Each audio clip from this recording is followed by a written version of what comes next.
Hello and welcome everyone back to a brand new episode of MotoGP 22 career. Now, in today's episode, we are off to Misano. Now, unfortunately, I don't have a home race on the calendar. Silverstone is my closest, but as an Irish person, I could never call a British race my home race. Misano has a special place in my heart. I've been there in real life. It's Valentino's home track. I love the track, and it has a special memory. I got to go there in 2019. Got to go on the track afterwards, do the whole Italian craziness. It was mayhem. I loved every minute of it and I felt at home there. Also, side note, couple of kilometers from the track near the beach, there's a ice cream shop called Bom Bom, which it translates in English, and it serves the best ice cream known to man. Fact, no question. Anyway, enough of the side stories. Let's get down to business. So we end FP2, the second practice, on Friday, and I'm 2.5 seconds quicker than one of my main championship rivals. Now, I have a doubt in my mind that the difficulty for some reason has gone and reset itself, because I was passing people like nobody's business into corners, jumping out of corners, breaking zones. They were mobile chicane, so I believe the difficulty might have reset. So I'm going to check it before qualifying and see if I am correct, or are we just absolutely godlike at Misano. So hopefully my difficulty has reset, because I don't want to be that much quicker than them. I'd like to have a little scrap with them at least. But yeah, we'll find out and we'll get back to it in qualifying. Hopefully it is somewhat broken. Now, I did check the difficulty and unfortunately I was wrong. It was on 120%, so not really sure where the AI's pace has gone. But all I know is I'm looking very fast around here, so not really much pressure on myself in qualifying to get a perfect lap or to really get clear track or anything. We have Iagora join the racing line. Just managed to sneak past him, thankfully. But this is one track I will really want to win at. I love Misano, like I said in the intro. And we've let a few races slip the last couple out, and unfortunately thrown away a few points, so I want to get back on my domination, on my charge, stamp my authority on this championship once again, and let my rivals know that this championship is well and truly over. There will be no comeback or fairy tale finale to this. This is done, so we just want to stamp it out this weekend, and what a better place in the world to do it than Misano. So come out of Tramonto turn 10. In 2019, I was in the grandstand just in front of me. It was absolutely incredible seeing them come through here. Just there to my left is where I was. And yeah, absolutely insane to see MotoGP bikes, Moto2 bikes, Moto3 bikes. Oh, we got that all wrong into Caro. It's been a scruffy lap as I've been completely not focusing on talking about 2019 and thinking back to all the wonderful memories I have here. But I still reckon it'll be enough for pole unless the AI turned the wick up massively. I did a 36.9 I believe in FP2. That's a 37.0. We're either going to be really fast and marginally ahead of them, or miles ahead of them, or we'll be behind them. So let's see what it is. So as predicted, we are 2 seconds a lap quicker than them. Like I said, that wasn't a great lap. I could have probably got a 35 if I focused and hit all my apexes. So yeah, but usually in the race the AI find ungodly amounts of time, so I don't reckon I'll have 2 seconds a lap over them in the actual race, so we might still have a battle on our hands. So the game has recommended me hard. You see a few riders choosing it. I've gone medium rear. Sam Lowe's software, he's lost the plot. We have just corner cut turn 1. Oh, we're going to come back for the late apex. Oh, we're in the wall. We're absolutely not getting that right, are we, like? Why can't the AI do laps on their own? Now we're stuck in the wall and we're just looking at advertising boards. Right, let's get into it. Enough of this shite. Covered in dirt once again. 5 red lights. It's a good launch. We're instantly going to cover off the inside. Oh my, what the hell? Okay. What is going on with the AI, man? What is going on? Why are they so slow? Oh my god, this game is as broken as it ever is. Oh, it was a crash. Oh my god, they must have fallen over. They're going so slow. I'm not really sure what's wrong because the difficulty is on 120%, which is what I always run. And they have the clutching, maybe? Are they on 125s? Are they amateurs?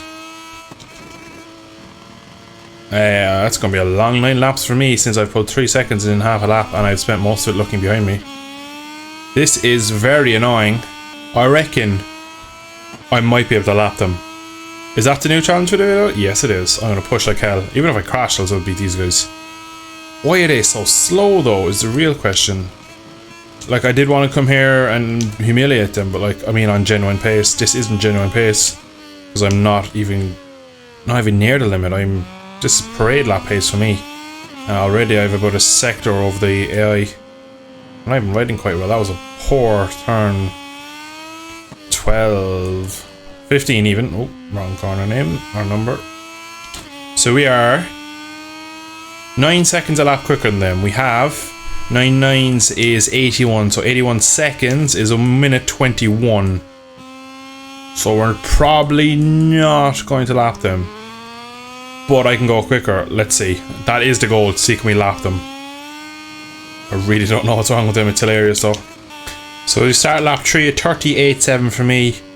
Not an amazing lap time. Now, I am starting to believe that when the AI are at the other side of the track or so far behind that they do simulate lap times and it's not on their AI time, because that lap I only took about 3 seconds. I know, only 3 seconds. So I don't know if they've picked up their pace or what. But I reckon it's due to the fact that they're the other side of the track and that like the game renders them in differently and processes them. Some stuff like that. But we are, like, they've taken time out to be in sector 1. And I've taken all back coming down into turn 8, Quersha.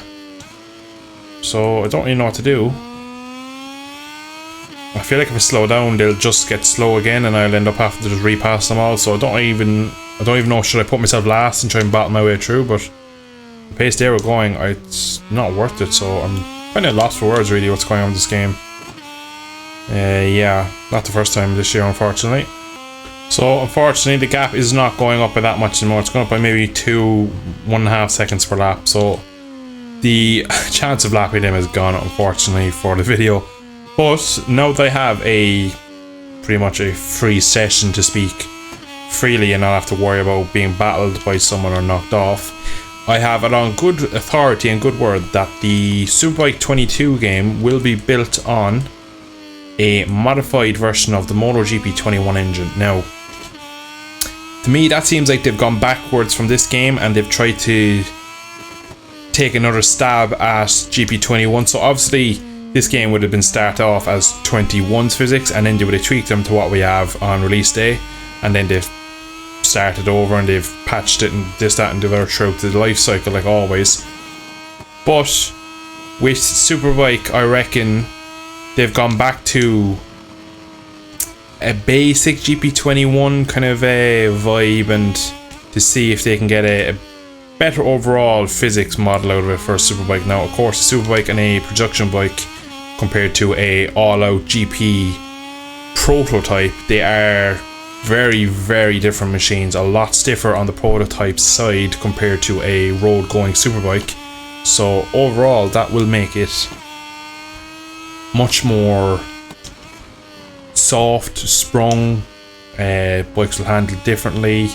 They should react differently. They should be a bit more slidey, bouncy, probably wheelie a bit more as well. The electronics I don't think will be as dialed as a GP bike. So to me, they have a lot to do to get it to actually feel like that, but I'm looking forward to it. I absolutely adore Superbikes currently. It is probably the best racing on the planet. And I'm really happy that we're finally getting a current gen Superbike game. It's been too long. And we're finally overdue one and we're finally getting our hands on one. Let's hope it's actually good though.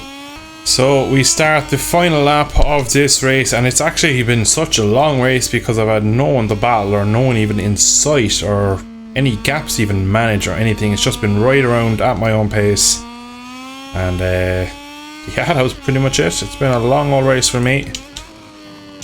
But of course, I've just been in the groove. I love Misano, like I said. It's one of those tracks I could always just ride around. It was funny though, on the older GP games I didn't like it that much. It was a bit of a chore. And the last couple of years then I started to really enjoy it. And now it is in my top 3 favourite tracks in the world, believe it or not. So I'm not too surprised that I am coming home with a dominant victory. Slightly more dominant in my opinion than I thought I'd be, to be honest. I thought I could win here by maybe 3, 4, 5 seconds, not 23 or 4 seconds. But we're, even at last lap right here, we're nearly still going under in the green, so showing how much pace we have. Someone on the podium, P2 just crashed, Lorenzo Dalla Porta. It's Filip Salac now who's into P2. Dixon onto the podium, Nico Antonelli in P4. You know it's been a wild race when he's in the top 5. Zonta van der Holberg is in P5. Pedro Costa, Manuel Gonzalez and Lopez running off the top 8, so a very mixed up top 8. It's business as usual at the front with me, and it's another 25 points. I've won by 24 seconds pretty much. This was an easy one. So 24.3 seconds is the gap to the Czech rider in P2. Dixon rounding out the podium as we mentioned in the last couple of corners. Frankly, I did not need to get out of first gear for that. I could have started last and won it. 105 points now is the gap to Cestino Vietti. Filip Salac with that P2 jumps 4 positions in the championship and puts himself 3rd. 130 points off, that's pretty inconceivable at this point. They're not getting it back. The only one that has a slight chance is Vietti, but he'd need me to basically score nothing for the rest of the season and he'd have to take as many points as he can. Championship is ours. I've been saying it for weeks. It's no change. It's done.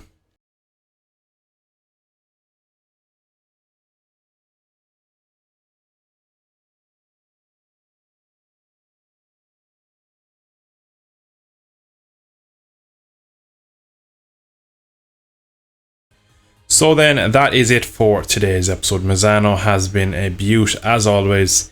25 seconds ahead of the nearest AI, an absolute rout. Before we go, we're going to have a quick look at the standings for the other classes. Moto 3, Dennis Foggia 34 points ahead of Jaume Masia. John McPhee 66 points back in P3.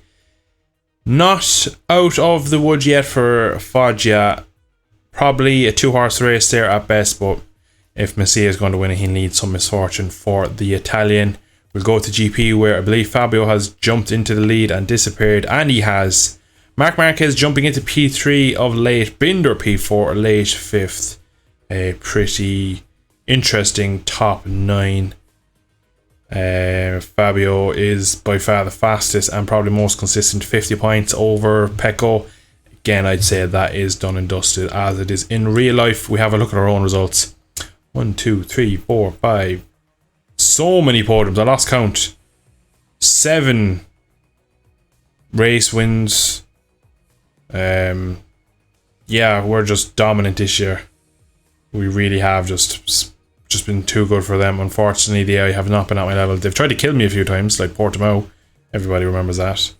And I've had other races where I've been dive bombed and punted to Narnia, but it'll be all worth it when we get our hands on our 2nd world title and we hopefully get a nice juicy MotoGP contract. But anyway, I am going to leave it there for today's episode. If you did enjoy, if you could consider subscribing to see more, liking the video, and I shall catch y'all in the not so distant future. Thanks for watching. Bye bye.